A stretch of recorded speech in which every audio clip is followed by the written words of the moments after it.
येतो का आता? येतो?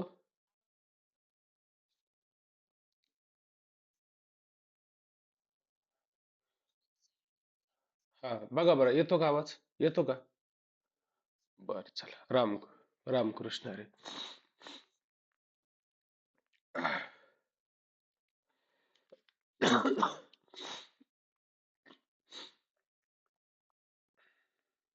भगवती ज्ञानेश्वरी.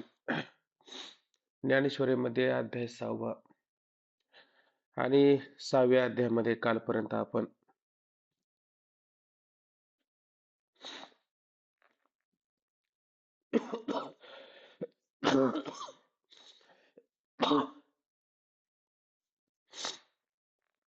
कालपर्यंत आपण कुठं आलतो?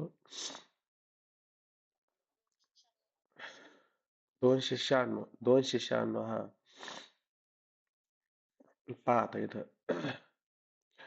की काल आपण थोडासा विचार केला की पिंडे पिंडाचा ग्रासो, तो हा नाथ संकेतीचा दंशो, परिधावून गेला उद्देश श्री महाविष्णू. त्या ठिकाणी पिंडाने पिंडाचा म्हणजे शरीराने शरीराचा कसा ग्रास करावा, असा तो हा तशा प्रकारचा नाथ संकेतीचा दंश आणि नाथ संप्रदायामध्ये असं असणारं हे मर्म, त्याची खून, ती खून कशी अंतरंग असणारी खून धावून गेला, परिधावून गेला उद्देश श्री महाविष्णू, अशा प्रकारचा हेतू कारण उद्देश आणि दाखवून कोण गेला? श्री महाविष्णू. पण त्याने दाखवली खून कशी हे पण लक्षात घेतलं पाहिजे. काही काही खुणा ज्या असतात त्या आपल्याला कळत नाही. जसं तुकोबरा म्हणतात, पारधीच्या खुणा जाणीतेनेची साधाव्या. जसं पारधी असतो आणि त्या पारध्याच्या असणाऱ्या खुणा कोणी जाणाव्या? दुसऱ्या पारध्याने जाणाव्या. इतरांना मात्र ते कळतील का? ते कळणार नाही.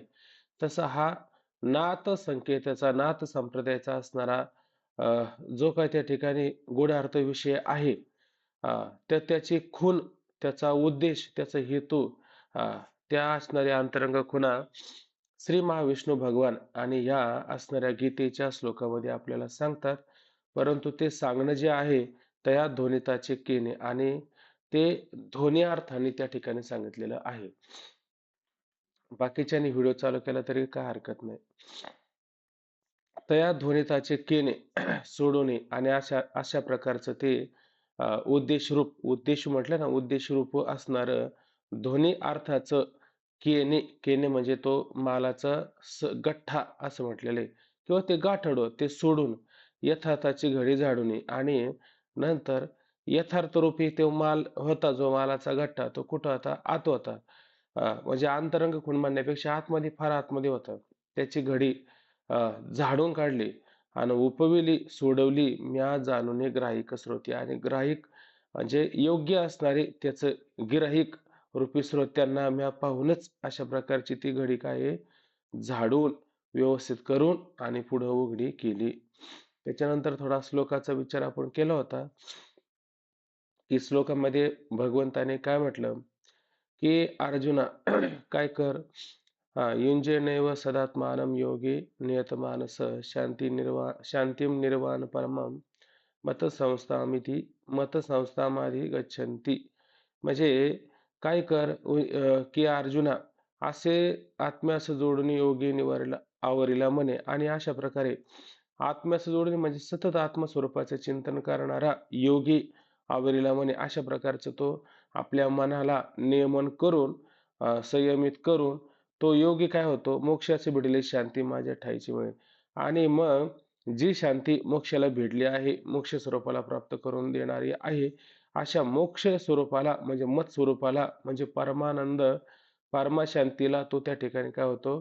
प्राप्त होऊन जातो. कसं? तर जैसे द्या तैसे न्या देता मिठी ज्ञातृत्व ही पडे फुटी. अगदी त्या प्रकारे प्रकाराने त्याला ती शांती प्राप्त होऊन जाते. म्हणजे आता इथून पुढे काय पाहायचं आपल्याला, की जी कुंडलिनी शक्ती होती ती आता आत्मस्वरूपाशी एकरूप होणार आहे. आणि ती एकदा आत्मस्वरूपाशी एकरूप झाली म्हणजे शिवशक्तीचं समावेशन झालं का मग योग्याला जी समाधी सांगितलेली आहे आपल्याला, म्हणजे आता तो कोणत्या समाधीमध्ये आहे? तो सविकल्प समाधीमध्ये घ्यायचा आणि इथून पुढे तो आता निर्विकल्प समाधीमध्ये जाऊ लागलेला आहे. म्हणजे त्याला आता नादबिंदू, कळा, ज्योती, निजे अशा प्रकारची अवस्था सगळं पुढं पुढं होत राहणार आहे. हा पण आता एक एक एक एक जायला सुरुवात झाली ना, घरामध्ये अनेक प्रकारच्या लाईटी असल्यात तर एका बटनात काय सगळं जात नाही, मग फ्यूज काढावं लागतो. तसं एक एक एक एक बटन दाबावं लागतं, मग एक एक लाईट जाते. तसं आता तिच्या ध्यानातून ह्या सगळ्या गोष्टी हळूहळू चाललेल्या आहेत. ऐके शक्तीचे तेज जेव्हा लोपले, तेथे देहाचे रूप शक्तीचे ऐके शक्तीचे जेव्हा लोपे, तेथ देहाचे रूप हरपे, मग तो डोळ्या माझी लपे जगाच्या. अर्जुन ऐक, शक्तीचं जेव्हा तेज रूपाने जी शक्ती होती ना, तिचं तेज त्या ठिकाणी काय लोपलं जातं. त्यावेळेस त्या ठिकाणी देहाचे रूप हरपे आणि देहाला जे रूप होतं, कोणतं रूप आलं होतं? तेज नावाचं रूप आलं होतं. ते सुद्धा त्या ठिकाणी हरपे नाहीसं होऊन जातं. मग तो डोळ्या माझे लपे जगाच्या आणि अशा प्रकारे जगाला डोळे असून सुद्धा त्या जगाच्या डोळ्यामध्ये तो लपला जातो म्हणजे लोकाला त्या डोळ्याने तो दिसत नाही. बर, आता तेजच जर लोपलं तर खाली किती राहिली भूत? दोनच भूत राहिली ना. कोणतं? वायू आणि आकाश. वायू आणि आकाश. अरे हा, माझाच व्हिडिओ बंद झाला, मी म्हणलं असं काय झालं. वायू आणि आकाश हे दोन असणारे भूत ते आपल्या डोळ्याला दिसतील का? ते डोळ्याला दिसणार नाही. अशा पद्धतीने काय होईल की ते तेजसहित म्हणजे तेज तिसरं होतं ते तेज, पृथ्वी आणि आप अशा तीन प्रकारची भूत त्या ठिकाणी नाहीशी झाली. मग राहिले दोन, कोणतं? वायू आणि आकाश हे दोन राहतात. हे दोन निघून दोन राहतात पण हे दोन आपल्याला दिसतात का? दोन आपल्याला मात्र त्या ठिकाणी दिसत नाही. म्हणून तो जगामध्ये असून सुद्धा त्या जगाच्या डोळ्यांनी त्याला मात्र पाहिलं जात नाही. म्हणून जगाच्या डोळ्यामध्ये लपला जातो. असा अर्थ घ्या. एरवी आदिलेचे ऐसे सावयव तरी दिसे, परी वायूचे का जैसे वळले होय. एरवी खरं पाहायला गेलं तर आदिलेचे ऐसे, आता तो शरीराने जो असतो त्याचं शरीर बदललं का आधीच आहे. शरीर आधीच असतं. म्हणजे त्या शरीरातून फक्त हे तीन वजा झाली तर शरीर कसं असतं त्याचं तसंच असतं, आधीसारखंच असतं. सावयव तरी दिसे, आता हे सावयव कोणाला दिसन? साकार रूपाने कोणाला दिसन? साकार रूपाने त्याचं त्याला दिसन. लोकांना दिसेल का? लोकांना दिसणार नाही. लोकांना जर दिसायचं असेल तर त्याचा संकल्प झाला तर लोकांना दिसेल. माऊलीनं जर संकल्प केला नाथ महाराजांना आपल्याला दर्शन द्यायचं आहे, असा संकल्प केला तरच नाथांना दर्शन. नाहीतर नाथांना सुद्धा समाधी ठिकाणी आलिंगन द्यायचं पण दर्शन घडत नाही. का घडत नाही? ते दोन भूत राहिलेली आहेत म्हणून तसं दर्शन घडत नाही. पण ज्ञानोबरायांचा संकेत झाला, ज्ञानोबरायांचा संकल्प झाला तर नाथांना सुद्धा कडकडून भेटी त्या ठिकाणी मिळते. म्हणून तो सावयवची तरी दिसे. आणि नाथ महाराजांना कसे दिसत होते ते ज्ञानोबराय? सावयव रूपाने दिसत होते. त्यांचे सगळे अवयव दिसत नव्हते का? ज्ञानोबराय कसे बसले, ज्ञानोबरायांची दृष्टी सारं दिसत होतं. पण ते कसे होते? ज्ञानोबरायांना दर्शन घ्यायला गेले तर जसं एखादा प्रकाशाने जसं त्या प्रोजेक्टर असतो, तो पडद्यावरती चित्र तयार करायचा. त्याच्यामध्ये चित्र दिसत की नाही? आता त्या चित्राला जर आलिंगन द्यायचं जर झालं, कसं काय द्यावं आलिंगन? बरं ते हुबेहूब आहे का नाही? तसं माऊली त्या ठिकाणी अगदी हुबेहूब तसेच, पण आलिंगन द्यायला गेले, आलिंगन काय देता येईना अशी अवस्था झाली होती. म्हणून सावयव तरी दिसे किंवा ते गोपिका एक पाहिली होती आपण की की त्या परमात्म्याला पांडुरंग कांती दिव्य तेज झळकती, तो अभंग पाहत असताना ती त्या परमात्म्याला आलिंगन द्यायला गेली. हा, आणि ती आलिंगन द्यायला गेल्याच्या नंतर त्या परमात्म्याला तिला आलिंगन मात्र देता आलं नाही. तो एक अभंग आहे. मग तशा पद्धतीनं सावयव तरी दिसे परी, परंतु काय सांगावं?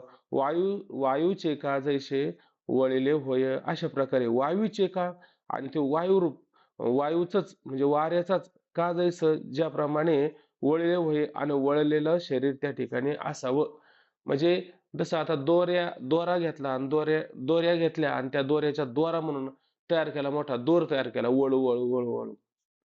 तसं या ठिकाणी वळलाय त्या ठिकाणी दोर कसा वळतो आपण तसं दोरासारखं याचं शरीर दिसतं. म्हणजे आता माऊलीने तिथं तसा विचार केलेला आहे.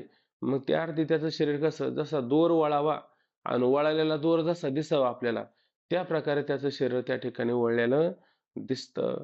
ना तरी कर्दळीचा गाभा बुंती सांडोनी उभा का अवयवची नभा उदयला तो नातरे किंवा कर्दळीचा गाभा. आता ती कर्दळ म्हणजे केळीचा आणि सोलपट काढून उरलेला जो गाभा बुंती सांडून उभा आणि त्याचं बुंती म्हणजे सोलपट काढून घ्यायची आणि तो गाभा सांडून उभा ते सालपट टाकून जसा तो गाभा उभा करावा. आता कसा गाभा उभा करावा? जोपर्यंत त्याला सालपट होती तोपर्यंत तो गाभा उभा करता आला असता. तर माऊली म्हणतात त्या केळीची असणारी सालपट काढावी आणि त्याचा गाभा म्हणजे त्याचा तो असणार धूड खुंट तो जसा उभा करावा त्या ठिकाणी अगदी त्याप्रमाणे त्याचं शरीर त्या ठिकाणी दिसतं का किंवा अवयवची नभा उदयला तो आणि अशा प्रकारे अवयवची नभा नभाला म्हणजे आकाशाला जर अवयव त्या ठिकाणी उदयला तो म्हणजे आकाशाला जसं त्या ठिकाणी अवयव निर्माण व्हावे उदयाला यावे फुटावे अगदी त्याप्रमाणे तो त्या ठिकाणी दिसतो. इथपर्यंत आपण काल पाहिलो नाही खालचे पण ओवी पाहिले होते. तैसे होय शरीर तै ते म्हणजे खेचर हे पद आले चमत्कार पिंडजनी तैसे होय शरीर अशा प्रकारे त्याचं शरीर होतं. तै ते म्हणजे खेचर आणि त्या शरीराला काय म्हणतात? खेचर असं म्हटलं जातं. खेचर का म्हटलं जातं? कारण खालची तीन भूत संपून गेली. खालची तीन कोणती भूत? पृथ्वी नाही राहिलं, आप नाही राहिलं आणि तेज नाही राहिलं. ही तीन भूत संपून गेली. मग आता त्याचं राहणं कुठं असेल? जमिनीवरती पृथ्वीवरती राहू शकत नाही, पाण्यावरती राहू शकत नाही. तेजच त्याचं राहणं होऊ शकत नाही. मग त्याचं राहणं कुठं? वायूसारखं त्या ठिकाणी राहणं असतं. म्हणजे वायूत राहील. वायू कुठं असतो? आकाशामध्ये असतो. म्हणजे वायू आणि आकाश या दोन्हीचा संबंध फक्त तिथंच आहे. त्यांचा काही इकडे पाण्याशी इकडे त्याचा काही संबंध येत नाही. म्हणजे जिथं जिथं वायू असेल तिथं तिथं तो राहू शकतो. अशा पद्धतीनं त्याचं जे रान असतं ते कुठं राहतो? इतर ठिकाणी न राहता आकाशामध्येच राहतो. म्हणून त्याला खेचर खे म्हणजे आकाश आणि चर म्हणजेच आचरण करणारा नाही आचरण नाही विचरण करणारा राहणारा वागणारा फिरणारा अशा पद्धतीनं तो आकाशात मध्ये त्या ठिकाणी गगन आकाशी संचारी किंवा गगन संचारी असं म्हटलं तरी किंवा गगनविहारी असं म्हटलं तरी चालेल. हे पद होता चमत्कारी पिंडजाने. हो, निराकार राहतं. निराकार आकार कोणता राहत नाही शरीराला. निराकार स्वरूपाचं त्याचे शरीर त्या ठिकाणी राहतं. पण त्याच्या संकल्पाने राहतं. त्याच्यात त्याचा संकल्प आहे. आता आपण म्हटलं ना आपल्याला आकाशामध्ये जायचंय. करा बरं संकल्प जाता येईल का? जाता येणार नाही. पण त्याच्या संकल्पाने त्याला जाता येतं, येता येतं साऱ्या गोष्टी त्याला करता येतात. असा त्याचा अर्थ घ्यायचा. हे सगळं काय झालं त्या कुंडलीनं सगळं खाऊन टाकलं ना. खाऊन टाकलं ते. आधी काय त्या अपनवायूनं खाल्लं, नंतर त्या कुंडलिनी शक्तीनं खाल्लं. बरेच शरीरामध्ये तिनं संपवून टाकलेलं असतं. म्हणजे त्या शरीरात जाऊ दे तसं नाही लक्षात आलं तर सोपं सोपं. तुम्ही तो चार्ट पाहिला का? मागं तुम्हाला चार्ट दिला होता. चार्टमध्ये पाहिलं का? त्यामध्ये असं होतं, की प्रत्येक चक्र सांगितलं आणि चक्रावरती प्रत्येक भूत सांगितले होते आपल्याला. जसं मूलाधार चक्र कोणत्या तत्वाचं आहे, त्याच्यानंतर मणिपूर चक्र कोणत्या तत्वाचं आहे, त्याच्या खालचं स्वादिष्टान चक्र कोणत्या चक्राचं आहे. मग आता ही एक एक चक्राचं भेदन करू लागले का नाही? मग एक एक चक्राचं जर भेदन करू लागली, तर चक्रामध्ये भेदन करता करता त्याने त्या चक्रावर असणारं जे तत्व आहे, ते तत्वाला पण खाल्लं का नाही? ज्या ज्या असन आकाशाचा असन, पृथ्वीचा असेल, जापाचा असेल, तेजाचा असेल, ते पण ते खातच चालते ना. तिथं काही ठेवते का? तिथं काही ठेवत नाही. मग खालची 3 तत्व खाऊन टाकली. वरचे 2 तत्व राहिले. कोणतं राहिलं होतं? आकाश आणि वायू. हे 2 तत्व त्या ठिकाणी राहिलेली होती. म्हणून हे 2 तत्व आता पुढं कशी जातात ते पण पाहायचं आपल्याला. तैसे होय शरीर तैते म्हणजे खेचर हे पद होता चमत्कार पिंडजनी. आता माऊली म्हणतात हे पद होता. आता कोणत्या प्रकारचं पद आहे? त्याला कोणतं पद मिळालं बरं या ठिकाणी? खेचर हे काय त्याला मिळालं? पद म्हणजे आकाशामध्ये संचार करणं. हे काय आहे? पद त्याच्या हातामध्ये आलं का नाही? हे पद हातामध्ये येणं आहे का नाही? म्हणजे हे काय शरीरामध्येच असताना अशा प्रकारचं पद प्राप्त होणं हे मोठं चमत्काराची गोष्ट नाही का? हीच मोठी चमत्काराची गोष्ट आहे. म्हणजे विज्ञानाच्या पलीकडचं तत्वज्ञान आहे का नाही? विज्ञानाच्या पलीकडचं तत्वज्ञान आहे. म्हणजे पिंडजन्य म्हणजे शरीरातच असताना, देहधारी असतानाच अशा प्रकारचं खेचर रूपी पद त्याला प्राप्त होतं. हाच माऊली म्हणतात मोठ्या जीवनामध्ये काय आहे, चमत्कार आहे. इथपर्यंत आपलं झालं होतं. पुढे पहा. देखे साधक निघून जाय, माघा पाऊलाची ओळ राहे. तीर्थ ठायी ठायी होय, अनमाधिक अनिमाधिक. देखे अर्जुन, भगवंत म्हणतात पहा अर्जुना, साधक निघून जाय. आता हा साधक आहे का नाही, हा निघून जाई. आता त्या साधना करणारं जे ठिकाणी, जे स्थान आहे, त्या स्थानावरून आता ह्या अवस्थेला प्राप्त झाला आणि त्या स्थानावरून जर निघून गेला, म्हणजे त्या स्थानावरून निघून जातो, म्हणजे आजोक स्वरूपात एकरूप झालाय का? आज तो खेचर म्हणजे आकाशामध्ये फिरतो, त्या ठिकाणावर येतो, तिथं बसतो. म्हणजे याचा अर्थ काय? त्याची फिराफिर चालू आहे. ज्या अर्थी निघून जाईल, निघून जातो म्हणजे त्या स्थानाला काहीतरी महत्त्व प्राप्त होत असतात. आता जसं आपण पाहतो की नाही, साधू संत ज्या ज्या स्थानावरती राहिले, त्या स्थानाला काहीतरी महत्त्व आहे का नाही? किंवा त्या स्थानावरती काहीतरी विशेष वलय पाहायला मिळतं की नाही आपल्याला? ते वलय पाहायला मिळतं. तसा हा पण अजून कोण आहे? साधक अवस्थेमध्येच आहे. अजून याला साध्य प्राप्त झालेलं नाही. साधक कुठपर्यंत म्हणायचं? जोपर्यंत त्याला साध्य प्राप्त होत नाही, तोपर्यंत त्याला काय म्हणायचं? साधक. उदाहरण द्यायचं जर झालं, तर आता आपण पहा, नामस्मरण करतो की नाही? नामस्मरण करतो. म्हणा बरं रामकृष्ण हरी. म्हणा म्हटलं का म्हणावं लागतं. असं येतं का मुखामध्ये? असं मुखामध्ये सहजासहजी येत नाही. मग काय करावं लागतं? त्याला वारंवार, वारंवार, वारंवार ते साधना करावी लागते. रामकृष्ण हरी नामाचा जप करावा लागतो. सारखं ते करत राहावं लागतं. आणि मग अशा प्रकारे आता हा पाठ चालू आहे का नाही आपला? किती ते किती चालू आहे? 5 ते 6 हा पाठ चालू आहे. 5च्या आधी तुमची तयारी होते का नाही? जे नित्याने आणि एकनिष्ठेने साधना करतात, मी त्याला सांगतो. 5 वाजले का काळजीच लागते त्यांना. बरं 5 वाजले मग ते गजर वाजू नाही तर नाही वाजू. पण 5ला जाग येते म्हणजे येतेच. याचा अर्थ काय झाला? ज्याला स्वतःहून जाग येते, ज्याला स्वतःहून असतंय, याचा अर्थ काय झाला? तो उठतोच, तो पाठाला बसतोच. म्हणजे तो कोण झाला? साधक का साध्य? तो साध्य रूपाने झाला. आता आता साधक म्हणता येईल का त्याला? त्याला उठवायची गरज नाही. त्याला उठवायची गरज नाही. तो नाही गजर जरी वाजला तरी बरोबर 5च्या आधी उठून तयारी करून ठेवतो. म्हणजे तो कोण झाला? साध्य रूपाने झाला. आणि ज्याला जो गजर लावावा लागतो, ज्याला बळच उठावं वाटतं, ज्याला बळच करावं वाटतं, तो कोण आहे अजून? तो अजूक साधक आहे. नाम जर मुखाला बसल्या बसल्या रामकृष्ण आहे नुसता बसला तरी चालूच आहे मुखाला. बरोबर आहे की नाही? तुकोबरा म्हणतात माझी मज झाली अनावर वाचा छंद या नामाचा घेत. ते शरीर विधीला बाहेर गेले.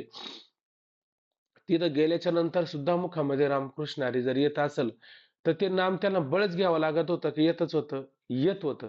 मग आता ते साधन होतं का ते साध्य होतं? जर ते साधन असेल तर त्याला साधक म्हणू शकता. पण ते साध्य झालं ना, म्हणून साधकपणा राहिला का? साधकपणा राहिला नाही. ते साध्य अवस्थेला म्हणजे पूर्णत्वाला त्या ठिकाणी प्राप्त झाले असा त्याचा सरळ अर्थ होतो. म्हणून या ठिकाणी म्हटलं परी हा सॉरी ते साधक निघून जाई आणि अशा प्रकारे साधना करणारा जो साधक आहे, तो साधक त्या ठिकाणी काय आहे, ज्या वेळेस त्या स्थानावरून निघून जातो, निघून जाय माघा पाऊलाची ओळ राहील. आणि माग काय राहतात? पाऊलाची ओळ राहील. म्हणजे भगवंत पुढे चालले का नाही? गायीच्या मागे गायी चालल्यात का नाही? आणि आकुराने पहिले गायीच्या मागे कृष्णाची काय अभंग आहे? कोणाला आठवत असेल तर सांगा. त्या गायीच्या माग कृष्णाच्या पायाचे ठसे पाहिले की नाही?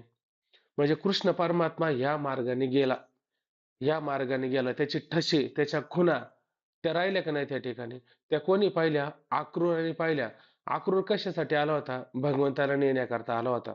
पण भगवंत कोणत्या रस्त्याने गेले हे कसे काय कळाले? त्या गायी चालल्या आणि गायीच्या मागे भगवंताचे चरण कमळ त्या ठिकाणी काय होते? वटलेले होते. त्याच्यामध्ये शंख, चक्र, गदा, पद्म हे सारे दिसत होतं. म्हणजे भगवंत या मार्गाने गेलेले आहेत हे अक्रूरला जसं दिसायचं. तसं हा योगी त्या साधनावरून त्या ठिकाणावरून दुसरीकडे गेला. जरी गेला तरी माग त्याची पावलं म्हणजे काय पावलं? त्याचं वलय त्या ठिकाणी राहत असतं. वलय कसं राहत असतं? जसं उदाहरण घ्यायचं जर झालं म्हणे त्या जनाबाईमध्ये आणि ते दुसरे एक भांडखोर स्त्री, तिचं नाव नाही सांगितलं बरं का, पण दोघींमध्ये भांडणं लागली होती. आणि भांडणं लागल्याच्या नंतर एकमेकाला हे शिव्यांचा नुसता तडाखा चालू होता. हिनं तिला शिव्या द्यायच्या आणि तिने हिला शिव्या द्यायच्यात. आणि कबीरदास महाराज त्या गावातून चालले होते. आणि मग म्हटले, हे भांडता का? का भांडता म्हणले? म्हणले, ही म्हणते माझ्या गावरान, ही म्हणते माझ्या गावरे, आहे का नाही? ते म्हणले, मला जनाबाईला भेटायला जायचंय आणि ह्या दोन भांडखोर स्त्रिया मला दिसल्यात. काय भांडखोर का भांडणं करतात, आहे का नाही? तेव्हा मग त्याच्यामध्ये म्हटले, त्या जनाबाईनं निवाडा केला. म्हणले, महाराज, तुम्हाला जर चांगलं कळत असेल तर एक करा. म्हणले ना, माझ्या गौऱ्या तुम्हाला जर ओळखायच्या असेल, फक्त गौरीला कान लावा म्हणले. म्हणजे माझ्या गौऱ्या काय म्हणतील? विठ्ठल विठ्ठल विठ्ठल असं म्हणतात, आहे का नाही? आणि निघाले कुठं होते? जनाबाईला शोधायला निघले होते. त्याने गौरीला कान लावला. कान लावल्याच्या नंतर त्या गौरीतून त्याला काय यायचा? विठ्ठल विठ्ठल असं ध्वनी ऐकायला यायचं, आहे का नाही? म्हणले, मग ह्या गौऱ्या कोणाच्या? म्हणले, ह्या गौऱ्या जनीच्या. म्हणजे तुम्ही संत जनाबाई का? म्हणले, मी संत जनाबाई. त्यांना कळालं, कोणाला? कबीरदास महाराजांना कळालं. काय कळालं? काय कळालं? की राम हमारा जप करे, हम बैठे आराम. रामच जप करतो आपला, का गौऱ्या पण जप करतात आपल्या? गौऱ्या पण आपला जप करतात. चोखोबराय निर्वाण जरी झालं आणि चोखोबराने शोधायचं कसं? तर फक्त म्हणे हाडं कानाला लावा म्हणले. आहे का नाही? अशा पद्धतीचं ते गेलं तरी वलय शिल्लक राहत असतं. गेल्या तरी खुणा मागं राहत असतात. किंवा त्या तुकोबरांच्या वाड्याच्या मागे गेलो तर तिथून आहे ना 3 रस्ते जाताना पाहायला मिळतात आपल्याला. तुकोबरांच्या वाड्यामध्ये गेले असेल तर किंवा त्या मंदिराच्या मागे पाहिजे तिथं 3 डोंगर दिसतात आपल्याला. भामचंद्र दिसतो, बोराडा दिसतो, भंडारा दिसतो, आहे का नाही? 3 मार्ग. तिथं 3 मार्गाने तुकोबराय आता ते काय पाहुणे रावळे समजा घरी आली तर त्याने विचारलं, कुठे गेले तुकोबराय? तर ते आवली जी होती ना, आवली माता, तिनं काय करायचं? जायचं आणि फक्त काय करायचा? कान लावायचा. तिनेच कान लावायचा का कोणी पण कान लावायचा? कोणी पण जरी कान लावला तरी तुकोबराय आज कोणत्या मार्गाने गेले हे तिथं कळायचं त्यांना. आजही लोक जातात आणि तुकोबराय कोणत्या बाजूला असतील, कोणत्या बाजूला जात असतील. आजही जर कान लावला असेल तर त्याला चांगला जर साधक असेल स्थिर अंतःकरणाचा, त्याला सुद्धा तुकोबराय आज कोणत्या डोंगरावर बसले हे सुद्धा कळू शकतं. तुकोबराय कुठे गेलेत का? तुकोबराय आपल्यामध्येच आहे. आहे का नाही? आपली सगळी लीला त्या ठिकाणी ते पाहत असतात. ज्ञानोबराय आपल्याला पाहत असतात. म्हणजे ते नाही जात कुठे, येतो फिरून या. अवघीची वाया विन बोलो. हा अभंग म्हणला म्हणजे हा अभंग खुणण्यासारखा नाही. तुकोबराय आपल्यात आहेत. त्यांनी करून ठेवलेलं कार्य ते आजही आपल्यामध्ये पाहत असतात. म्हणून आज सुद्धा त्यांना आपल्याला पाहता येतं. आज सुद्धा ते चिरंजीवी आहेत. हनुमंतरायाचं आज सुद्धा आपल्याला काय होतं? दर्शन होतं. ज्या ठिकाणी हनुमंतराय बसलेले आहेत, ज्या ठिकाणी साधना केलेली आहे, त्या ठिकाणी जर एखादा साधक जर गेला, तरी त्याला त्याचा अनुभव, त्याचा अंदाज त्याला येऊ शकतो. त्याचं वलय त्याला कळू शकतं. अशा पद्धतीने हे जे साधक असतात आणि त्या साधना करून त्या ठिकाणावरून जर निघून गेले, तरी मात्र त्यांची काय त्या ठिकाणी मागा पाऊलाची राही. अशा प्रकारे पावलांची खुणा, ओळख, वलय त्या ठिकाणी मात्र राहतं. पुढं पहा. ते तर ठाई ते तर ठाई ठाई होय अनामादिक. आणि त्या ठिकाणी ठाई ठाई म्हणजे काय? तेथ म्हणजे त्या असणाऱ्या, ठाई ठाई म्हणजे ठिकाणा ठिकाणी, होय अनामादिक. आणि त्या ठिकाणी काय आहे? अनिमादिक. अनिमादिक म्हणजे किती सिद्धी सांगितल्यात? अष्टसिद्धी, अष्टमहासिद्धी असं काय बघा. हनुमान चालीसामध्ये किती म्हटल्या? 8 सिद्धी सांगितल्यात ना. टोटल किती सिद्धी आहेत? 18 प्रकारच्या सिद्ध्या आहेत. त्याच्यामध्ये 10 सिद्धी या गौण म्हणून सांगितल्यात आणि 8 सिद्धी या महासिद्धी त्या ठिकाणी सांगितलेल्या आहेत. इथे किती दिले त्याने? अनिमा, महिमा, चैव, लघिमा, गरिमा तथा प्राप्ती, प्राकाम्य, प्राकाम्यम, ईशत्व, वशित्व च ष्टसिद्धीय असं म्हटलंय. म्हणजे याच्यामध्ये काय घ्यायचं? अनिमा, महिमा, चैव आणि लघिमा, गरिमा तसेच इथं अनिमा म्हणजे काय बरं? इथं अनिमा दिले की नाही? म्हणजे अनिमा सिद्धी सांगत असताना अनिमा सिद्धीचं तात्पर्य काय बरं? की एकदा जर अनिमा सिद्धी जर प्राप्त जर झाली तर काय होतं? त्यांचं जे शरीर आहे ते शरीर कसं होतं? लहान होतं. म्हणजे सूक्ष्म शरीर होतं. किती सूक्ष्म होतं? जसं हनुमंतरायाला त्या लंकेत प्रवेश करायचा होता. केवढे झाले? चिलटा एवढे झाले, त्यांना प्रवेश झाला नाही, तो भाग वेगळा, तरी ओळखलं गेलं त्या ठिकाणी. म्हणजे त्याचं शरीर कसं झालं त्या ठिकाणी हनुमंतरायाचं. ती कोणती सिद्धी होती? अनिमा नावाच्या सिद्धीच्या माध्यमातून त्यांचं शरीर अतिशय सूक्ष्म म्हणजे लहान झालं. बरं, आता हे लहान शरीर झालं, पण काही काही ठिकाणी त्याला एखाद्या ठिकाणी जर प्रवेश करायचा असेल, तर काय करावं लागेल त्यांना? कोणत्या सिद्धीचा वापर होतो? लघिमा नावाची सिद्धी. त्याने काय होतं? त्यांचं शरीर त्या ठिकाणी हलकं होत असतं. आणि महिमा नावाची सिद्धी असते. ती महिमा नावाची सिद्धी असते, त्याने काय होतं? असं शरीर जड होतं. म्हणजे अ, असं झालं होतं, की हनुमंतरायाची शेप अशी पडली होती. कुठं? रस्त्यामध्ये. भीमाचा त्या ठिकाणी काय आहे? भीमाची परीक्षा घ्यायची होती. भीमाला अहंकार झाला होता. आणि मग हनुमंतरायाने कशाचं रूप घेतलं? एका म्हाताऱ्या वानराचं रूप घेतलं आणि म्हटला अशी रस्त्यात शेप ठेवली होती. आणि ती शेप रस्त्यामध्ये पडल्याच्या नंतर ते भीम चालला होता आणि भीम म्हटला, "तुझी शेपूट बाजूला घे" म्हणला. तो म्हणला, "मला वय झाले, आता शेपूट माझी बाजूला होत नाही, तूच उचलून ठेव." त्याने मोठं बळ लावलं, तरी त्या हा तरी त्या भीमाला त्याचं शेपूट उचललं गेलं नाही. म्हणजे मग त्या शेपटीमध्ये किती बळ असेल? एवढी शेपटी का जड झाली? तर ती म्हणजे महिमा नावाची सिद्धी होती. त्याच्यामुळे त्यांची शेपटी त्या ठिकाणी जड होती. अ, अ, म म नाही, नाही. गरिमा नावाची सिद्धी होती म्हणून ती शेपटी जड झाली. महिमा नावाची सिद्धी होती म्हणून त्याने काय होतं, हनुमंतराय असे मोठे व्हायचे. म्हणजे अकराळ विक्राळ आहे का नाही, असे मोठमोठे आकार ते धारण करत असायचे. हनुमंताचं काय सांगायचं, कारण सगळे उदाहरणं आपल्याला समोर माहिती आहे म्हणून ते सांगितलं. तसं हनुमंतरायचं आहे तसं बाकीच्यांचं सुद्धा अगदी त्याच प्रकारे असतं. त्याच्यामध्ये तिला काय दिली? प्राप्ती. अशी प्राप्ती नावाची सिद्धी दिली. प्राक्यम ईशित्व. म्हणजे या ठिकाणी प्राप्ती नावाची सिद्धी आहे का नाही, तिचं काय होतं, की आपल्याला मनाजोगं, मन इच्छित, मन वांछित अशा साऱ्या गोष्टी त्या प्राप्ती नावाची सिद्धी मिळाली का मग होतं. आणि प्राकम्य म्हणजे काय? म्हणजे प्राकम्य म्हणजे त्याला वेगवेगळ्या प्रकारची जर रूपं धारण करायची असेल, तर त्या प्राकम्य नावाच्या सिद्धीनं धारण करता येतात. ईशित्व नावाच्या सिद्धीनं काय होतं, की ईशित्व नावाची जी सिद्धी असते, त्या ईशित्व नावाच्या सिद्धीने काय होतं, जे काही प्राणी मात्र वगैरे असतात की नाही, जसं चांगदेव महाराजांनी वंश केलं होतं, वाघाला वंश केलं होतं, सापाला वंश केलं होतं, स्वाधीन केलं होतं आपल्या, आहे का नाही? म्हणून त्या कोणत्या सिद्धीनं? ईशित्व नावाच्या सिद्धीनं ती स्वाधीन करता येतं. आणि वशित्व नावाची सिद्धी म्हणजे त्याला स्वाधीन केलं, त्याला नियंत्रित सुद्धा करता आलं पाहिजे ना, आपल्या आवाक्यात आणता आला पाहिजे ना. म्हणून जी वशित्वम नावाची सिद्धी आहे, तिनं काय होतं, त्या सगळ्या गोष्टीवरती नियंत्रण करता येतं. अशा अष्टसिद्धी आणि त्याच्या ठिकाणी काय असतात? आनेमादिक, ठाई ठाई आणि त्याच्या ठिकाणी ते अशा प्रकारे पाहायला मिळतात. कधी पाहायला मिळतात? या ओव्यांचा क्रम मात्र चुकवायचा नाही. ओव्यांच्या नुसार विचार करायचा. म्हणजे हे किती अगदी शेवटची अवस्था आहे.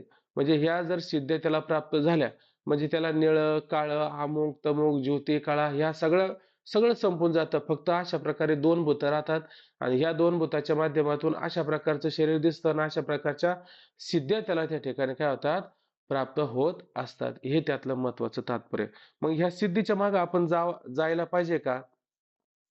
सिद्धीच्या माग माणसाने कधी जाऊ नये. म्हणजे ह्या योग धारणेनेच आपल्याला सिद्धी प्राप्त होतात असं मात्र नाही. सिद्धी प्राप्त होतात त्या अनेक प्रकारे सुद्धा प्राप्त होऊ शकतात. कशाने प्राप्त होऊ शकतात? त्या दिवशी उदाहरण पाहिलं. रामकृष्ण नामे उन्मली साधली, तयासी लादली सकळ सिद्धी. सकळ सिद्धी म्हणजे किती महत्वाच्या? 8 सिद्ध्या ह्याच धरायच्या.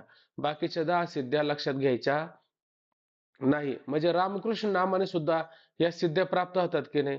रामकृष्ण नामाने सिद्धी प्राप्त होती. सहज जर असे शांत बसले, तरी काही हालचाल नाही केली, तरी पण त्याला त्या ठिकाणी काय आहे, अशा प्रकारच्या सिद्ध्या प्राप्त होत असतात, आहे का नाही?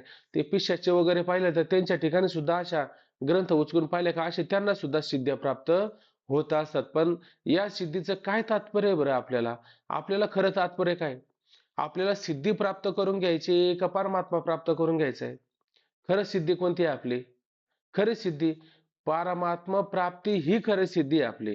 या अष्टमा सिद्धी ही आपली खरी प्राप्ती नाही, आपलं खरं ध्येय नाहीच आहे. म्हणून काय लक्षात घेतलं, की परी तेने काय काज आपण या अवधारी ऐसा धनंजया लोपाती भूतत्रया देहीचा देही. काय म्हणलं? परित्यत काय काज आपण या हे अर्जुना. अ, काय बाबा म्हणे त्या ठिकाणी याचं काय कर्तव्य आपल्याला, याची काय गरज आहे आपल्याला, कशाची काय गरज आहे आपल्याला?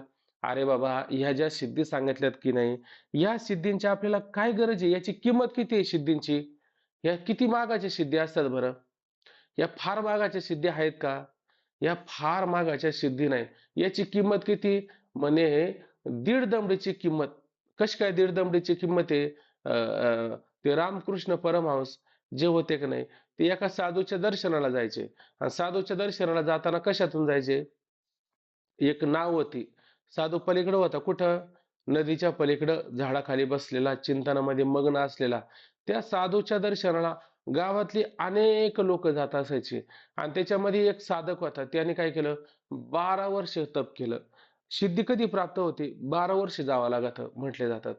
आता किती जातात, कसं जातात माहित नाही. पण असं एक उदाहरण ऐकलं. किती? 12 वर्ष जावं लागतात. 12 वर्षाने अशा प्रकारे त्याला सिद्धी प्राप्त होते. मग त्याला 12 वर्षांनी सिद्धी प्राप्त झाली. बाकीचे लोक नावेत जायचे. किती रुपये द्यायचे नावेवाल्याला? 1 रुपया, दीड रुपया द्यायचा आहे का नाही? तेव्हा रुपया नव्हता बरं का. तेव्हा काय होतं? दमडी होती, दमडी. हां. मग जाऊन यायचं म्हणलं, नुसतं जायचं म्हणलं का एक दमडी. रिटर्न यायचं म्हणलं ना, रिटर्न तिकीट म्हणलं का मग जास्त पैसे नाही. मग 2 दामड्या नाही. मग दीड दमडी अशा प्रकारे त्या ठिकाणी द्यायची. बरं. त्या नाववाड्याला किती द्यायची? दीड दमडी द्यायची त्या काळामध्ये. आणि ती दीड दमडी दिली का साधूचं दर्शन करून तो नाववाडी काय करायचा? त्याला अलीकडच्या तीरावरती सोडायचा. तेव्हा ही नाव निघाली का तो त्या नावेबरोबर आपल्या पाण्यावरती चालायला सुरुवात करायचा. आणि लोक तिच्याकडे पाहत राहायचे. किती कुतुहले म्हणले बघा, काय चमत्कार आहे म्हणले, काय नवल म्हटले. तेव्हा रामकृष्ण परमहंस त्या लोकांना म्हणले, काय रे नवल याच्यामध्ये? काय नवल आहे मला सांगा बरं? किती खर्च येतो बरं पाण्यावरून जायला आणि पाण्यावरून यायला? म्हणजे दीड दमडी येते खर्च. म्हणजे मग त्याने किती वर्ष घातलं ह्या दीड दमडीसाठी? 12 वर्ष दीड दमडीसाठी घातलं. बरोबर आहे की नाही? याच्यामध्ये काय पुरुषार्थ आहे का म्हणले? याच्यामध्ये पुरुषार्थ नाही. मग कशामध्ये पुरुषार्थ आहे? मोक्ष प्राप्त करून घेणं, परमात्मा स्वरूपाचं दर्शन होणं, परमात्म्याची प्राप्ती होणं, त्यालाच खरं त्या ठिकाणी काय आहे? सिद्धी म्हटलेली. ही कोणती सिद्धी? हीच खरी महासिद्धी. या बाकीच्या सर्व सिद्धी काय आहे? गौण आहेत. आणि असल्या तर किती आहे? फक्त दीड दमडीच्या किमतीची सिद्धी. नाथ महाराज म्हणतात की नाही हरिपाठामध्ये, सिद्धी लावी पिसे तया कोण पुसे, नेले राजहंसे पाणी काय. म्हणजे राजहंसाच्या पुढं दूध आणि पाणी एकत्र करून ठेवलं तर राजहंस काय नेतो? राजहंस त्या ठिकाणी फलकट पाणी नेत नाही. राजहंस नेतो सारतत्व. सारतत्व म्हणजे परमात्म तत्वाचा त्या ठिकाणी काय आहे? स्वीकार करतो. किंवा ओव्याच खाली आलेले आहे बघा. राजहंसापुढे चाचूचे आरगडे, तोडी जेवी झगडे शिरनीराचे. असं त्या ओव्या आलेल्या किंवा त्याच्यामध्ये की बीज भूस एकवट, उपण तर आहे घनवट. जसं बीज आणि भूस, बीजाला आलेलं ते कण, त्याचं झालं भूस. उपणायला गेल्याच्या नंतर आता ते घनवट असणारे धान्य जवळ पडतात आणि फलकट असणारं फूस दूर पडतं. आता त्याच्यातलं घरी काय नेलं पाहिजे आपण? घनवट धान्य नेलं पाहिजे. बरोबर आहे की नाही? जर सिद्धीच्या मागे जर म्हणत असेल जायचं, तर त्याने घनवट धान्य नेलं का भूस नेलं? त्याने भूस घरी नेलं. मग खा भूस आता. तो का म्हणे घाटे तेने नका भरू पोटे. म्हणजे ते घाट ते फलकट अशा प्रकारे त्याने पोट भरू नका. दुखल मग काय खा? जे घनवट आहे, जे सारतत्व आहे, त्याचा स्वीकार केला पाहिजे. तसं माऊली म्हणतात, अर्जुना परित्येने काय काजा आपण या आणि ते असणाऱ्या सिद्धीची आपल्याला काय गरज आहे रे बाबा? आपल्याला काय आवश्यकता आहे? अवधारी ऐसा धनंजया. अरे अर्जुना, अशा प्रकारे तू काय कर? हे लक्षात घे. काय लक्षात घे? लोपाती भूतत्रया देहीचा देही. अरे अर्जुना, या ठिकाणी काय एक एक देहाचा, एक एक तत्वाचा आणि देहातल्या देहातच काय होत चाललेलं आहे? लोप होत चाललेला आहे. म्हणजे एक एक भूतत्रया म्हणजे 3 भूताचा काय आहे? देहाच्या देहामध्येच, देहातल्या देहातच त्या ठिकाणी काय आहे? लोप होत चाललेला आहे, नाश होत चाललेला आहे. तुला काय घालवायचंय? तुला देह घालवायचा आहे ना. हा देहच तुझ्या दुःखाला कारण आहे ना. त्याची साखळी पाहत असताना, त्याची परंपरा पाहत असताना, म्हणजे हा देह आहे, या देहाला दुःख आहे. मी हे देहाला दुःख का प्राप्त झालेलं आहे? त्या दुःखाला कारण काय आहे? दुःख कशामुळे होतं? पाप-पुण्यामुळे दुःख होतं. बरोबर आहे का नाही? मग त्या सुख-दुःखाला कारण काय? धर्म, धर्म, धर्माला कारण काय? रागद्वेषाला कारण काय? अनुकूल प्रतिकूल ज्ञान. अनुकूल प्रतिकूल ज्ञानाला कारण काय? भेद ज्ञानाला कारण काय? अज्ञानाला कारण काय? आत्मस्वरूपाचं अज्ञान, हे सांगितलं का नाही? म्हणून या ठिकाणी पूर्वी काय वापरला शब्द? देह. मग देह आहे त्यामुळे दुःख आहे का नाही? आणि देह कशाचा झालेला असतो? पंचमहाभूताचा देह झालेला आहे, बरोबर आहे की नाही? मग आपल्याला काय करायचंय? हा देह घालवायचा आहे. नुसता देह घालायचा का देहाचं कारण पण घालवायचंय? देहाचं कारण पण घालवायचंय. पण आता देहातलं एक एक भूत निघून चाललंय का नाही? देहातलं एक एक भूत आता संपत चाललंय का नाही? म्हणून देहातल्या देहातच संपत का बाहेर संपवतो आपण? देहातल्या देहातच त्या ठिकाणी काय ते संपू लागले. मग आता ह्या तीन भूताचा नाश करतोय आपण, आणि मग ह्या बाकीच्या सिद्धींचं काय करायचं आपल्याला? सिद्धींची काय आवश्यकता आहे? उलट त्या सुद्धा काय करायच्या असतात आपल्याला, घालवायच्या असतात. आता तीन भूताचा नाश केला आणि त्या सिद्धीच्या मागे लागला तर काय होईल? त्या पंचकरणामध्ये अशी गोष्ट आली, त्या आजीबाईच्या घरामध्ये मांजर मेलं. मांजराचा वास सुटला. मग काय करावा? ती आजीबाई विचार करू लागली, की आता हे मांजर आणि आता बाहेर काढलं पाहिजे. म्हणून त्या मांजराला धरून आणि अशा प्रकारे ती आजीबाई काय करते? बाहेर निघते. कुठं? घराच्या बाहेर. आणि घराच्या बाहेर एक कंपाऊंड असतं. त्या कंपाऊंडला काय करते? अ, त्या कंपाऊंडला लावून घ्यायचं असतं. कडी लावायची असते. ते कंपाऊंड उघडच ठेवते. मोठं कंपाऊंड होतं आणि बाहेर ते मांजर घेऊन टाकायला जाते.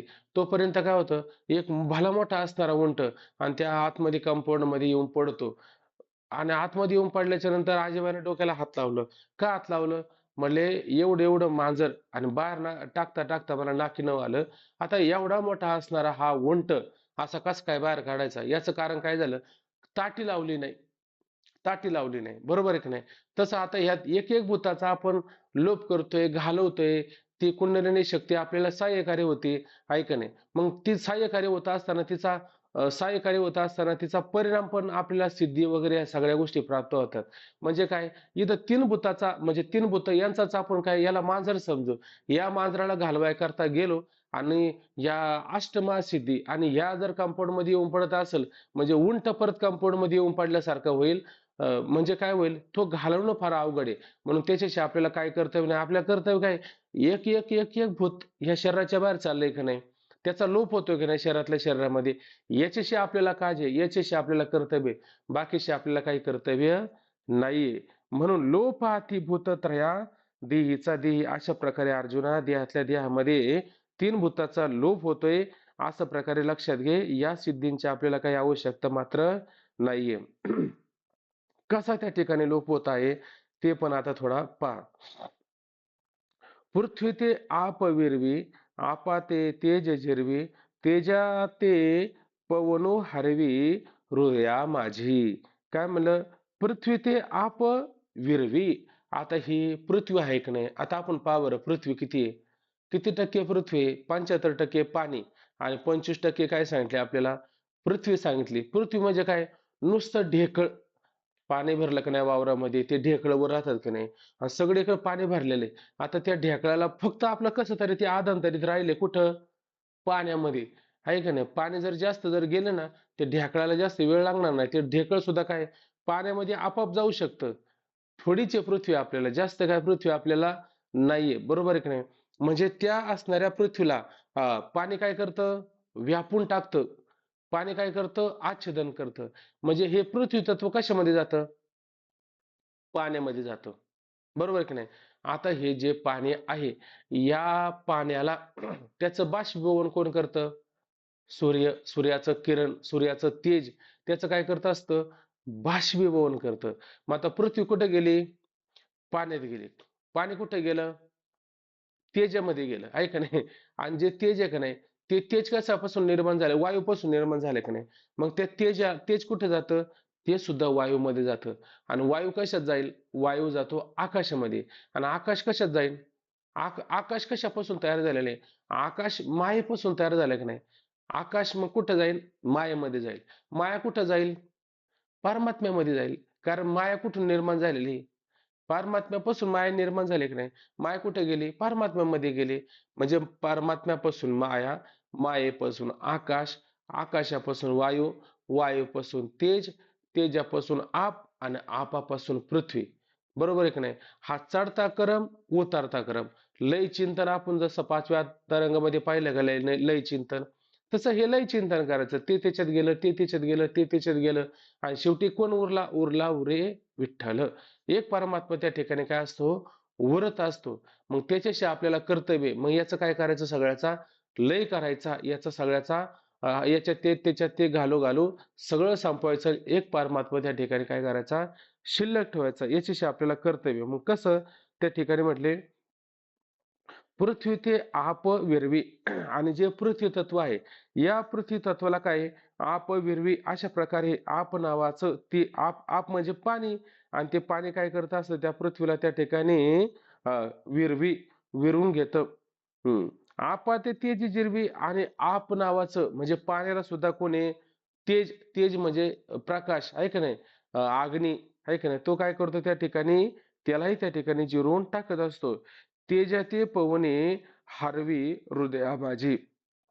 आता इथं हे तत्व त्रिदेहाचा नाश सांगितला की नाही आपल्याला म्हणजे तीन प्रकारच्या त्रिदेह नाही त्रिभूतांचा नाश सांगितला की नाही हा कसा शरीरातल्या शरीरामध्ये होतो हे सांगितलं आपल्याला कसं सांगितलं की पृथ्वी ती आपजिरवी आता जे पृथ्वी तत्व होतं की नाही तिथं काय आपाने म्हणजे पाण्याने घालवलं आपाला कोणी घालवलं तेज जिरवी तेजाने त्या ठिकाणी घालवलं तेजा ते पवनो हरवे हृदय म्हणजे कोणतं हृदय हृदय माहिती आहे ना कोणतं हृदय पाहिलं होतं आपण हृदयरूपी आकाश हे पाहिलं का नाही म्हणजे ह्या हृदयरूपी आकाशामध्ये हो ते काय करतं तेजा ते हरवी आणि अशा प्रकारे तेजाला सुद्धा त्या ठिकाणी काय करतं नाहीसं करून टाकतं घालून त्या ठिकाणी टाकतं सरळ सरळ अर्थ याच्यामध्ये काही जास्त विश्लेषण करण्याची आवश्यकता नाहीची आहे का नाही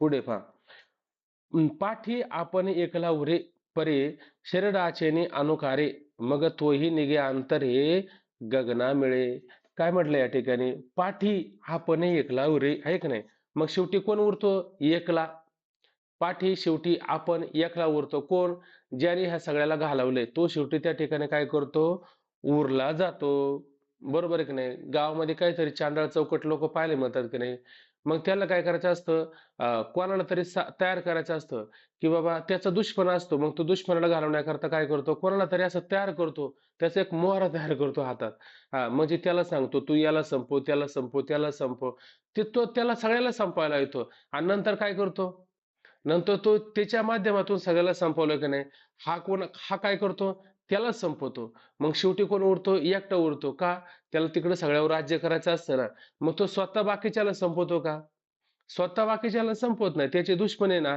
त्याच्यासाठी एक नवीन व्यक्ती तयार करतो त्याच्या माध्यमातून त्याला संपवतो नंतर काय करतो ज्याच्या माध्यमातून संपवलं तो त्यालाही संपवून टाकतो आणि शेवटी काय करतो एकटा त्या ठिकाणी उरत असतो तसा हा असणारा वायू हा शेवटी काय करतो एकटा त्या ठिकाणी उरलेला असतो पाठी म्हणजे शेवटी आपण एकला उरे आणि आपण मात्र वायू रूप आहे का नाही असणारा तो शेवटी काय करतो एकला शिल्लक राहतो परी शरीराचे अनुकारे आणि तो शिल्लक राहतो पण तो कसा दिसतो त्या ठिकाणी आता त्याला काय कोणता आकार वाकार पाहिलाय म्हणतो का नाही आता त्याला एकच आकार आहे जसं घाटामध्ये सुद्धा वायू आहे पण मग कशाच्या आकाराने घाटाच्या आकाराने तसा हा आकार आहे याला पण कोणता आकार आहे जे तुम्ही हृदयरूपी आकाश सांगितलं का नाही त्या हृदयरूपी आकाशाच्या आकाराने मात्र त्या ठिकाणी असतो परिशरीराचे अनुकारे आणि तो शरीर त्याचं कसं आहे त्या असणाऱ्या वायूच्या आकाराने त्या ठिकाणी आपल्याला पाहायला मिळतं आकाराने अशा प्रकारे तो शिल्लक राहतो पुढं माऊली म्हणतात मग मग तोही निघे अंतरे गगना मिळे मग तो सुद्धा काय करतो त्याला कुठे जायचं असतं वायूला वायू तेजामध्ये जाईल का वायू आपात जाईल का वायू पृथ्वीत जाईल का मग वायू जाईल कुठून कारण कुठून आला हा वायू बरं द्या उत्तर बरं आता हा वायू आला कुठून वायू आला कुठून आकाशातून वायू आला हे लक्षात घेतलं पाहिजे बारकाईने ऐकायचं मग आता हा कुठं जाणार आहे हा तेजात जाऊ शकत नाही कारण तेजातून आलेला नाही हा आलाय आकाशातून कारण परमात्म्यापासून माया मायेपासून आकाशातून वायू मग आला कुठून हा आकाशातून आलेला वायू मग हा जाईल कुठं आकाशामध्ये जाईल पण कोणत्या आकाशामध्ये जाईल आकाश कोणतं आहे ते हृदयरूपी आकाश धरायचं नाही आता याला आकाश जे सांगितलेलं आहे ते अतिशय सूक्ष्म असणार आकाश आहे त्या सूक्ष्म आकाशामध्ये जायचं. ते कुठं आकाश आहे? त्याला इथं म्हटलं जातं काकीमुख, मस्तक आहे की नाही? काकीमुख दावा, काकीमुख दावा. ते बेलोटे महाराज ते काकीमुख तुम्ही एक अभंग सांगितला होता, आठवत असलं तर पहा. तिथं काकीमुख जे सांगितलं की नाही, तो आता तुम्हाला अभंग आठवतो की नाही माहिती, पण मी तुमच्याकडून ऐकला होता. काकीमुख म्हणजे काय? कावळा आणि कावळ्याचं मुख कसं असतं? त्याची आतून किती छिद्र कसं असतं? एकदम छोटं असतं आहे का नाही? हां, ते काकीमुख अशी एक मुद्रा आहे असं असं करायचं. मग ते श्वास घ्यायचं. त्याला काकीमुख मुद्रा म्हटलं जातं. आणि ते कुठं असतं? हे त्रिकूट. त्रिकूट म्हणजे काय? ते आपण म्हणतो ना त्रिकूट म्हणजे त्रिकुटीश्वरी किंवा ते दिवेला जाताना तिथं त्या दिवेला काय नाव आहे? त्या दिवेला जाता का नाही तिकडे तुम्ही काश्मीर त्या त्या साईडला? त्या दिवेला काय म्हटलं जातं? त्रिपिंडी, त्रिकूट असं म्हटलं जातं ना, उंच शिखरावरती असते ती. नाही आठवत का? नाही आठवत आहे, जाऊ दे चला. वैष्णवी म्हटलं जातं की नाही वैष्णवी, ती कुठं असते? तिथं अगदी वरती असते. त्या शिखरावरती असते. वरती शिखरावर आहे का नाही? तसं हे सुद्धा काय त्रिकूट, काकीमुख, मस्तक, याला मस्तक किंवा याला टाळू पण म्हटलं जातं ना, इथं टाळू असं म्हटलं जातं. ही टाळू, यालाच काकीमुख, यालाच ब्रह्मरंध्र, याला अनेक नावं त्या ठिकाणी आलेली असतात. म्हणजे हा इथून आलेला काय आहे? मेरुदंड आहे का नाही? आणि ह्या मेरुदंडाच्या हा दंड आणि इथं वरती काय आहे? हे शेवटचं असणारं काय आहे? मेरू मेरू म्हणजे पर्वत आहे का नाही? आणि पर्वताचं हे शिखर आहे. म्हणजे आपण ह्या पाठीच्या कणाला काय म्हणतो? मेरुदंड म्हणजे मेरू म्हणजे पर्वत आहे का नाही? आणि काठी म्हणजे मेरू सारखी काठी आणि हे टाळू, हे काकीमुख, हे ब्रह्मरंध्र हेच त्याचं त्या ठिकाणी काय आहे? शिखर म्हणजे हे शेवटचं काय आहे? टोक आहे. आणि त्या टोकावरती काय आहे? एक गाय सांगितलेली आणि त्या गायला दूध किती आहे? पुष्कळ असं दूध आहे. आठवतं का अभंग तुम्हाला? पहा बरं. आठवतं का? बघा बरं. ते तुकोबराय म्हणतात की नाही, आम्हा घरी एक गाय दुभत आहे, पान न समाये त्रिभुवनी, वान ते सावळे, नावत श्रीधरा, चरे वसुंधरा, चौदा भुवने. किंवा नाही, तो नाही अभंग. कामधेनूच्या शिरा पार नाही, इच्छीच्या वाही वर्षाव, बैसले ठाई लागले भरते, त्रिपुटीवर ते भेदी ऐशी. हा हा अभंग घ्या इथं. कामधेनूच्या शिरा पार नाही. कामधेनूच्या शिरा पार नाही म्हणण्याचं तात्पर्य, माऊलींचं एक अभंग आहे, तुम्हाला त्या दिवशी बोललो होतो, आठवतं का? बघा बरं. आवट पीठ डोंगरी एक वसे आवट पिटी डोंगरी एक वसे गाय, गाय एक वशे, शिर शिवतसे निजयोगी. म्हणजे ते निजयोगी आहे का नाही, ते ध्यान धारणाच्या माध्यमातून योग साधना करणारे का नाही, ते त्या गायीचं काय करतात? दुधाचं सेवन करतात. पण कोणती गाय? आउटफिट म्हणजे इथं काकेमुख हे शेवटचं टोक, मेरुदंडातलं हे असणारं टोक आणि त्या ठिकाणी काय एक गाय त्या ठिकाणी चरत आहे आणि त्या गायीचं दूध पानानं समाय त्रिभुवनी, इतकं तिला पान आहे का त्रिभुवनामध्ये त्या ठिकाणी काय मावत नाही. ऐक नाही का? तुका म्हणे तेथे भूक माझे काय आणि जोगवी ते माये तिन्ही लोकी. अशा प्रकारे सगळ्याला त्या ठिकाणी इतकं त्या ठिकाणी भरपूर खायला मिळेल. नाही रे तर कोणी राहत राहो अशा प्रकारे कोणी उपाशी राहील असं मात्र त्या ठिकाणी नाही. एवढं असणार त्या गायीला काय दूध आहे. अशी अनेक प्रकारची रूपक संतांच्या अभंगामध्ये आपल्याला पाहायला मिळतात. फक्त ते अभंग असे समोर आले का आपण असं डोकं खाजवायला लागतो. हे नक्की काय असेल बरं? हे नक्की काय असेल बरं? ज्ञानेश्वरीचं चिंतन नाही ना झालं. ज्याचं ज्ञानेश्वरीचं चांगलं चिंतन झालेलं आहे, त्याला मात्र अशा प्रकारच्या अडचणी येते नाही. तो म्हणतो, "अहो हे सोपं आहे." काय सोपं आहे याच्यामध्ये? हे माहिती आहे का की मग म्हणजे काय? हे शेवटचं टोक आहे, हा मेरुदंड आहे, आहे का नाही? हे आउटपुटी असणारं शेवटचं शिखर आहे. यालाच तालू म्हणतात. यालाच त्या ठिकाणी मस्तक असं म्हटलं जातं. अशी अनेक प्रकारचे त्या ठिकाणी काय येतात? नाव येत असतात. म्हणजे हे आपल्याला त्याच्यामधून काय करतं? सहज कळत असतं. चला. मग तोही निघे अंतरी गगनावेळे अशा प्रकारे तो सुद्धा त्या ठिकाणी काय गगना म्हणजे ती मृज्ञ आकाश आहे. त्या मृज्ञ आकाशाला त्या ठिकाणी जाऊन मिळत असतो. काय मिळत असतो? असणारा तो त्या ठिकाणी वायू आणि त्या असणाऱ्या आकाशाला मिळतो. किंवा आणखीन एक ज्ञानोबरायांचा अभंग पाहायला मिळतो. ते बोरेमध्ये ना महाराजांनी अभंग घेतला होता.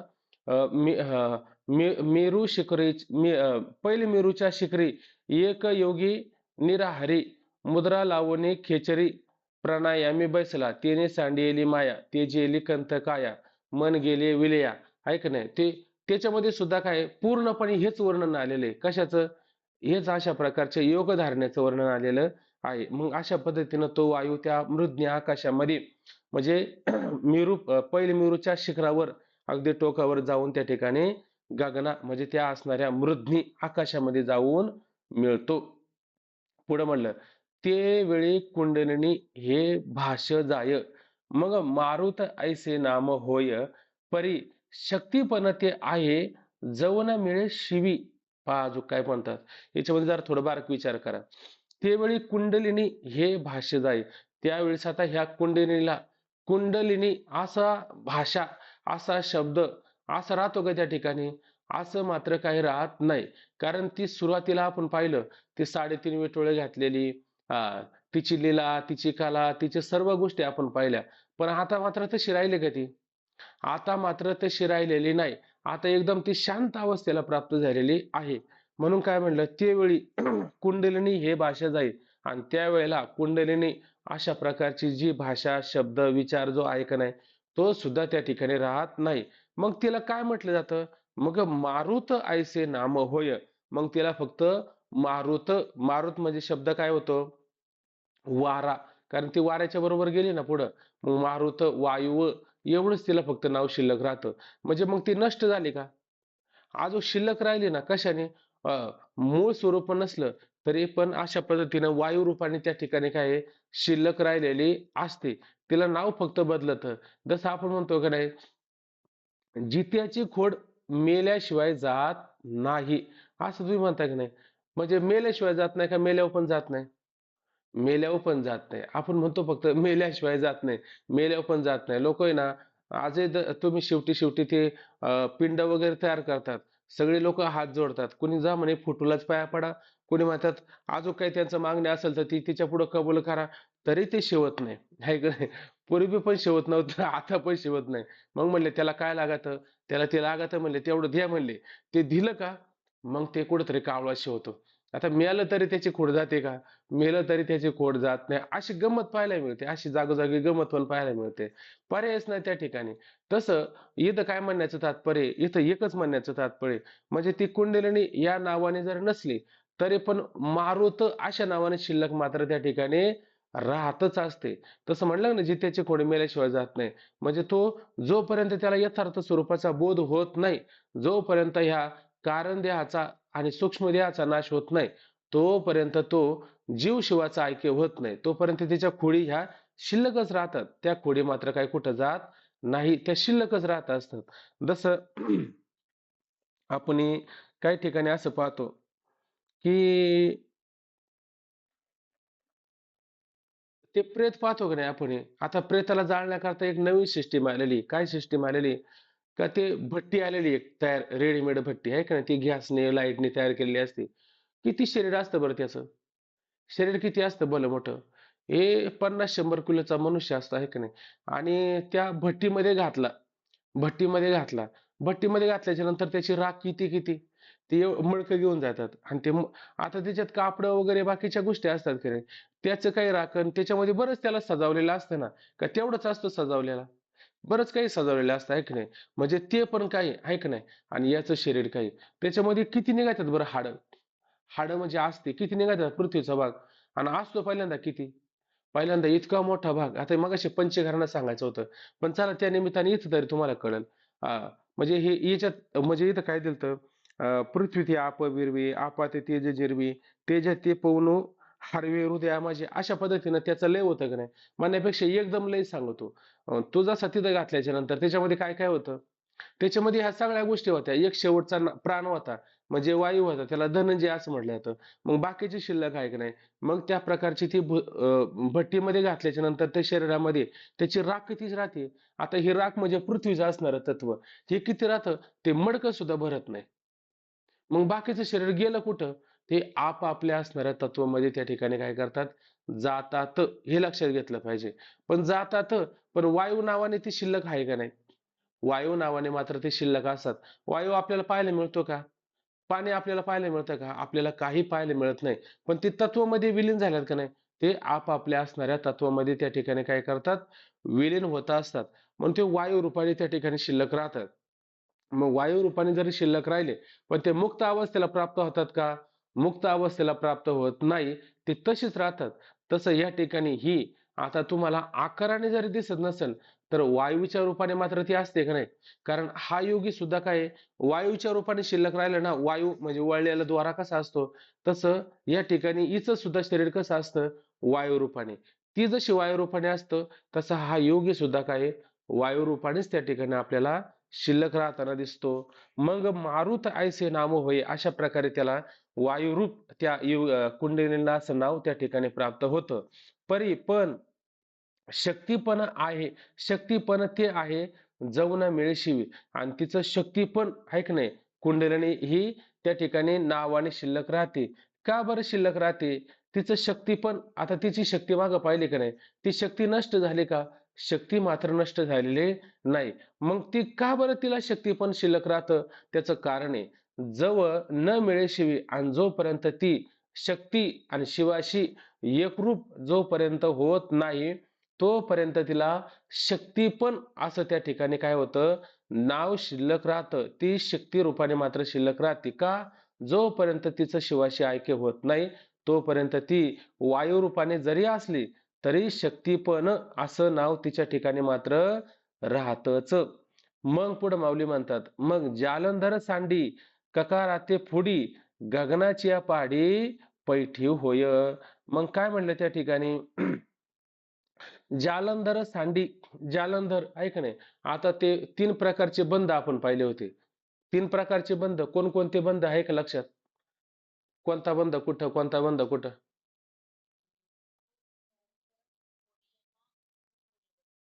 बर. मूळ बंध कुठं केला आपण हे?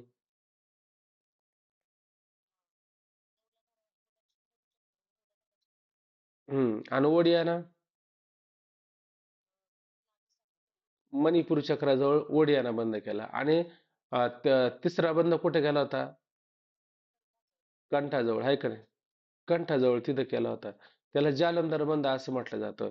म्हणून त्या ठिकाणी काय केलं, मग ती काय होती, वरती जायचं ना तिला. का वरती जायचंय? कारण माग आपण ओव्यांमध्ये पाहिलं होतं की ती त्या हृदयरूपी आकाशामध्ये राहते आणि 10 प्रकारचे नाद त्या ठिकाणी पाहायला मिळतात. आणि शेवटचा नाद कोणता? मेघनाद असा केला होता. तो मेघनाद का केला होता? कारण तिला वरचं असणारं ते द्वार ते उघडायचं होतं. ते द्वार काय केलं होतं आपण लावलं होतं. कधी लावलं होतं? कसं लावलं होतं?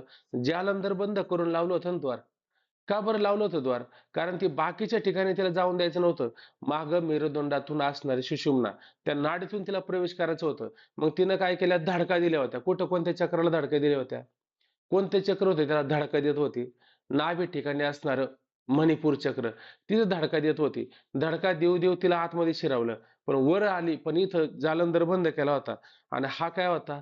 लॉक दरवाजा होता, बंद दरवाजा होता. म्हणून इथून वर जाता येत नव्हतं. पण तिनं तयार केला का नाही रस्ता? नाद गर्जना करून, मेघ गर्जना करून हा रस्ता तयार केला. मग आता काय करते, हा जालिंदर बंद याला सुद्धा फोडून बाजूला करून आणि या बंधातून ती काय करते, वरच्या आकाशामध्ये प्रवेश करायला निघते. मग जालिंदर सांडी ककार आणि ते फुडी म्हणजे हा जालिंदर बंद सोडला. मग ककारांते म्हणजे काय? तेच मगाचं आउटपिटी डोंगर, मेरू पर्वताचं शिखर, अशी जेवढी नावं गेली की नाही, ककारांती, काकीमुख, मस्तक, तालुस्थान अशी बरीच नावं त्याला आहे. अशा प्रकारे काय ते ककारांते त्या ठिकाणी काय करते? फोडती. ते का बरं फोडायचं असतं? ते त्या ठिकाणी त्याला का बरं जायचं असतं? त्याचं कारण आहे, तिथंच परमात्मा आहे. आणि तो कसा आहे? कर्दळीचा गाभा आहे का नाही, सोल्ल्याला जसा असावा तसा त्या ठिकाणी तो सूक्ष्म रूपाने त्या ठिकाणी असतो. म्हणून अशा पद्धतीने काय होती, ती ककारांते फोडी आणि त्या असणाऱ्या ककारांते मस्तकाला त्या ठिकाणी काकी मुखाला अशा प्रकारे काय करते? फोडते. म्हणजे त्या ठिकाणी प्रवेश करून जाते. गगनाची या पहाडी पैठी होय. आणि ते जे आपल्याला गगनाची या पहाडी, पहाडी म्हणजे पर्वत आहे का नाही, आणि पैठी होय, पैठी होय म्हणजे इथं काय दिलं? प्रविष्ट होते. हा, मग ते कुठं प्रविष्ट होते? गगनाची या म्हणजे कोणतं आकाश? वरचं ब्रह्मरंध्रातलं असणारं मृज्ञ आकाश. त्या मृज्ञ आकाशाच्या पर्वतावरती, पर्वत म्हणजे त्रिकुट शिखरावरती, त्रिकुट शिखरे गा दान मिळे आहे ते. फक्त सांडली त्रिपुटी इथपर्यंत जावं लागतं. अजून हे त्रिपुटीमध्ये आहेच ना. म्हणून ते त्रिकुट शिखरी गा हे असणारं त्रिकुट शिखरी आणि त्या ठिकाणी काय होतं, दान आपल्याला आयतं मिळतं. म्हणजे तिथं काही अट्टहास करावा लागत नाही. जसं पाण्यामध्ये गेल्याच्या नंतर आपण म्हणतो का मला भिजायचंय. पाण्यामध्ये आणि आता म्हणतो का मला भिजायचंय. कारण पाण्यामध्ये गेला म्हणजे तो भिजणारच आहे. तसं त्या शिखरावरती गेला, मग तिथं मला म्हणायची गरज नाही का मी परमात्म्याला प्राप्त करून घेईल. त्या शिखरावरती गेला म्हणजे परमात्मा प्राप्तच असतो. म्हणून अशा पद्धतीनं ते दान जे मिळतं त्याला ते आयतच असतं. तिथं काही वेगळं मिळवायची गरज पडत नाही. असं असणारं जे आकाश आहे त्याला मृज्ञ आकाश म्हणतात. त्या मृज्ञरूप आकाशाच्या पहाडी म्हणजे पर्वतावर पैठी होय आणि पैठी म्हणजे त्या ठिकाणी जाऊन राहते. बर त्या ठिकाणी गेल्याच्या नंतर पुढं काय होतं? तिथं पुढं पहा. ते ओंकाराच्या पाठी पाय देत उठाउठी पश्यंतीची पावटी माघा घाले. काय म्हणले त्या ठिकाणी? ही ओवी आता मला असं वाटतं उद्या पाहू का आपण? याच्यामध्ये आपल्याला परत विचारसागर घ्यावा लागेल. कारण इथं ओंकाराच्या पाठी आता तो ओंकार सांगायचा आहे, त्याचे आकार, उकार, मकार, मात्रा सांगायच्या, परत आत्मा सांगायचे, ब्रह्म सांगायचे, त्याचे 4-4 पाठ करायचे. मग त्याचं ऐक्य कसं करायचे? आता हा थोडा विस्तारित विचार आहे. कारण असं सरळ सांगणं तिथे ओंकाराच्या पाठी म्हणजे ओंकाराच्या पाठीवर पाय द्यायचं आणि पुढं चालायचं. हे नक्की काय कळणार आहे तुम्हाला? याच्यामध्ये फार गूढार्थ आलेला आहे ना. मग तो परत विचारसागर आपल्याला पाहावा लागेल. मग विचारसागर पाहिला की त्याच्यामध्ये आपल्याला हे सगळ्या गोष्टी लक्षात येऊन जातील. म्हणून काय करू बाकीचा विचार उद्या करू. आता आपण या ठिकाणी थांबून घेऊ. पुंडलिक वरदाहरी विठ्ठल श्री ज्ञानदेव तुकाराम पंढरीनाथ भगवान की जय.